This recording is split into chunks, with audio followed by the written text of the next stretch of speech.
অবশ্যই এই ভিডিওটা আমি নিশো ভাইয়ের জন্য বানাচ্ছি না, কারণ নিশো ভাইয়ের অভিনয় অনবদ্য, মনোমুগ্ধকর, এবং আমি তার গুণমুগ্ধ ছিলাম, আছি এবং থাকব। এবং দাগিতে যে পারফরমেন্স নিশো ভাই করেছেন, অসম, ভাবা যায় না এই ধরনের, মানে চরিত্রটাকে ঠিক মতন ব্যালেন্স করে নিয়ে গেছেন দাগিতে। কিন্তু মানে নিশো ভাইকে নিয়ে যত আমি বলবো তত কম বলা হবে, এবং তার পাশাপাশি তমার পারফরমেন্সও দুর্দান্ত। প্রত্যেকটা অভিনেতা অভিনেত্রীর পারফরমেন্স এখানে মারাত্মক, মনে দাগ কেটে গেছে। এবং সবচেয়ে বড় যে ডায়লগ, পৃথিবীতে যে ক্ষমা চাইতে পারে না, মানে অনেক বড় বড় ক্ষমতাশালী লোক ক্ষমা চায়নি বলে তাদের পতন হয়ে গেছে। তো এক্স্যাক্টলি এটা খুব একটা বড় একটা ডায়লগ। কিন্তু ঘটনা হচ্ছে, আমার পরিচালক সিহাব শাহীনকে নিয়ে বেশ কিছু বক্তব্য রয়েছে। সিহাব বাবু একটা খেলা খেলেছিলেন ঈদ উল ফিতরের সময়। ঈদ উল ফিতরের মার্কেটকে ডিম্যান্ডে রেখে, মার্কেটকে মাথায় রেখে ঈদ উল ফিতরের সময় সিহাব শাহীন সাহাব একটি খেলা খেললেন, এবং সেই খেলাটা খেললেন বরবাদ বা অন্তরাত্মা বা জঙ্গলি বা চক্কর 420, এই চক্কর কি না 302, সরি, এগুলোর সাথে লড়াই করতে গিয়ে উনি দাগিকে পুরোপুরি ভারত বিরোধী বানিয়ে দিলেন। কি পরিচালক মশাই! হ্যাঁ, নিশো ভাইয়ের ফ্যান কিন্তু ভারতের বুকেও রয়েছে। এর আগে যখন রায়হান রফি সুরঙ্গ করেছিল, যিনি কিছুদিন আগে তাণ্ডবে সুরঙ্গর চরিত্রকে ফিরিয়ে আনলেন, সেটা নিয়ে আলোচনা করব পরে। কিন্তু সিহাব শাহীন, আমরা জানি প্রত্যেকে যে 5 আগস্ট 2024 সেখানে কিন্তু গণ অভ্যুত্থান হয়। শেখ হাসিনাকে পালিয়ে চলে আসতে হয় ভারতে। ভারত শেল্টার দিয়েছে শেখ হাসিনাকে, এবং তারপর থেকে ভারতের প্রতি বিদ্বেষ ক্রমাগত বেড়ে চলেছে। এবং শুধু বিদ্বেষ ভারতের প্রতি বাড়ছে না, পাকিস্তানের প্রতি, ভারতের যে চূড়ান্ত শত্রু পাকিস্তানের প্রতি প্রেমও বেড়ে গেছে। এবং শুধু এখানেই শেষ নয়, সবচেয়ে বড় জিনিস যে ব্যাপারটা, সেটা হচ্ছে যে একটা হিন্দু বিদ্বেষ তৈরি হয়েছে ভারতে, এই পাকিস্তানের বুকে, এই বাংলাদেশের বুকে।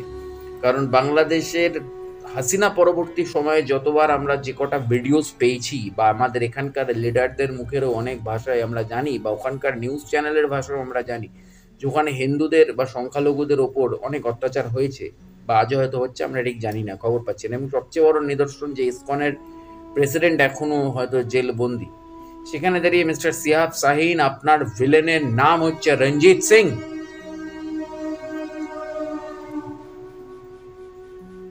সিহাব শাহীন তার ভিলেনের নাম দিচ্ছে রঞ্জিত সিং, এবং ভিলেন হচ্ছে ভারতীয়। সে ভারত থেকে সিন্ডিকেটের বিজনেস কন্ট্রোল করে ওপার বাংলায়, মানে বাংলাদেশে। সে এতটাই দুর্দণ্ড প্রতাপ ভিলেন যে বাংলাদেশের অন্য গ্যাংস্টাররাও পালিয়ে যাচ্ছে। ওয়াই? আর সেই ছবিকে প্রডিউস করছে SVF, Shri Venkatesh films. India বাংলাদেশের বর্ডারে যে চোরাচালান কারবার চলছে, সেই চোরাচালান কারবারের রীতিমতো মার্কেটিং হচ্ছে দাগি সিনেমাতে। এবং সেই সিনেমাতে প্রেজেন্ট করা হচ্ছে যে কিভাবে ইন্ডিয়ার সাথে, মানে ইন্ডিয়ার বর্ডারে বিএসএফকে চোখে ধুলো দিয়ে, বা কিভাবে ওখান থেকে লুকিয়ে গোপনে মাল পাচার হয়। এবং সেই পাচারের একজন মেম্বার হচ্ছে গল্পের নায়ক নিশান। আরে ভাই, এগুলো তো নিশো ভাইয়ের দেখার বিষয় নয়। নিশো ভাই তো কোনো অভিনয় করতে গেছে, তার তো এগুলো সাবজেক্ট নয়। এগুলো সাবজেক্ট তো ডিরেক্টরের আর প্রডিউসারের। প্রডিউসার তো আমাদের Indian producer SVF, Shri Venkatesh films, যারা বর্ন অ্যান্ড বটার কলকাতায়। তারা এই ছবিকে কি করে প্রযোজনা করতে পারলাম তো ভেবে পেলাম না।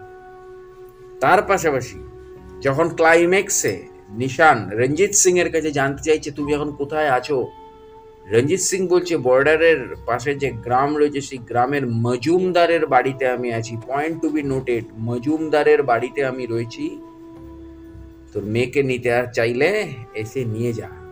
বাহ বাহ! আর কোনো পদবি পেলেন না, আর কোনো কিচ্ছু পেলেন না। রঞ্জিত সিং মজুমদার ইন্ডিয়ান গ্যাংস্টার, সে বাংলাদেশের কাছে মাল পার করতে, সেই ভিলেন। আর ওই সময়, যে সময় ভারত বিদ্বেষী মনোভাব তৈরি হচ্ছে বাংলাদেশের বুকে, হুম, কোথায় বরবাদে তো শাকিব খান বা হৃদয় ভাই এগুলো তো করেনি। সেখানে যিশু সেনগুপ্ত, ইধিকা দুজনে ওখানে অভিনয় করেছে, এবং দুজনের চরিত্রটাই বাংলাদেশি নাগরিকের চরিত্র। সেখানে কোনো অবজেকশনই আসেনি। তো সেখানে আপনি বরবাদের সাথে টক্কর দেওয়ার জন্য, আপনার গল্পে যদি দম থাকতো, আপনার গল্পে দম ছিল, দম আছে গল্পে, হ্যাঁ গল্পটা একটুখানি আর্ট ঘরানার গল্প, গল্পটা হয়তো ওই লেভেলের কমার্শিয়াল ছবির সাথে, মানে বরবাদের মতন ওই লেভেলের কমার্শিয়াল ছবির সাথে কম্পিট করার মতন ছিল না, কিন্তু তবুও নিশু ভাই একা ঘাড়ে ছবিকে যেভাবে টেনেছে, এই ছবি যে কেউ ডিরেক্ট করলে দাঁড় করে দিতে পারত। সিহাব শাহিনের মতন একজন ভারত বিদ্বেষী, একজন হিন্দু বিদ্বেষী এরকম পরিচালক, যিনি পুরো ছবিটাকে একটা তকমা লাগিয়ে দিলেন। এবং আমি ভারতীয়দের, মানে কি বলবো, আমি মানে এই ভিডিওটা আমি করতাম না, কেননা আমি নিজে প্রচুর দাগি টিজার বেরিয়েছে যখন, ট্রেলার বেরিয়েছে যখন, দাগি যখন ঈদ উল ফিতর রিলিজ করছে, তখন আমি প্রত্যেকটা সময় আমি নিশো ভাইকে মানে ইন্ডিয়া থেকে এরকমভাবে সাপোর্ট করেছি। কারণ আমার ওনার পারফরমেন্স সেদিনও ভালো লেগেছিল, আজও ভালো লেগেছে। তো এক্স্যাক্টলি এখানে নিশো ভাইয়ের তো দোষ নেই, দোষ হচ্ছে ডিরেক্টরের। আপনি জানেন যে ইন্ডিয়াতে আফরান নিশোর কতটা ফ্যান রয়েছে, কত ফ্যান রয়েছে আফরান নিশোর, অপূর্ব, শাকিব খানের, চঞ্চল চৌধুরী তো ছেড়েই দিলাম, চঞ্চল চৌধুরী, মোশাররফ করিম, এদের তো ছেড়েই দিলাম, এরা তো লিভিং লেজেন্ড। শুধু বাংলাদেশে নয়, ইন্ডিয়াতেও তাদের ফ্যান রয়েছে, ফ্যান ক্লাব রয়েছে।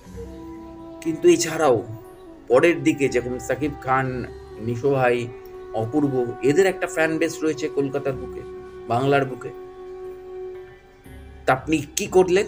আপনি ভারতীয়দের কাছে ছোট করে দিলেন ছবিটাকে, আপনি নিজেকে ছোট করলেন, আমি সাথে সাথে নিশো ভাইকে ছোট করলেন। আপনার এইটুকুনি কাণ্ড জ্ঞান এলো না যে এই মুহূর্তে ভারতের সাথে একটা টানটান উত্তেজনা চলছে, এই মুহূর্তে আমি এই ধরনের ক্যারেক্টারটাকে বিল্ড আপ দেব না। আপনি সেখানে বলছেন রঞ্জিত সিং সেই ইন্ডিয়া থেকে যাচ্ছে তার মাল তুলতে, এবং সেখানে গিয়ে সে ফায়ারিং করছে, সেখানকার লোককে মারছে, সেখান থেকে একটা মেয়েকে কিডন্যাপ করে নিয়ে আসছে। রঞ্জিত সিং পাঞ্জাবি বা উত্তরপ্রদেশ যেখানকারই হিন্দু হোক, আপনি দেখাচ্ছেন হিন্দু সিং, রঞ্জিত সিং, সে যাচ্ছে, তার সাথে সাথে গিয়ে শেল্টার নিচ্ছে বর্ডারের পাশে গ্রামে মজুমদারের বাড়ি।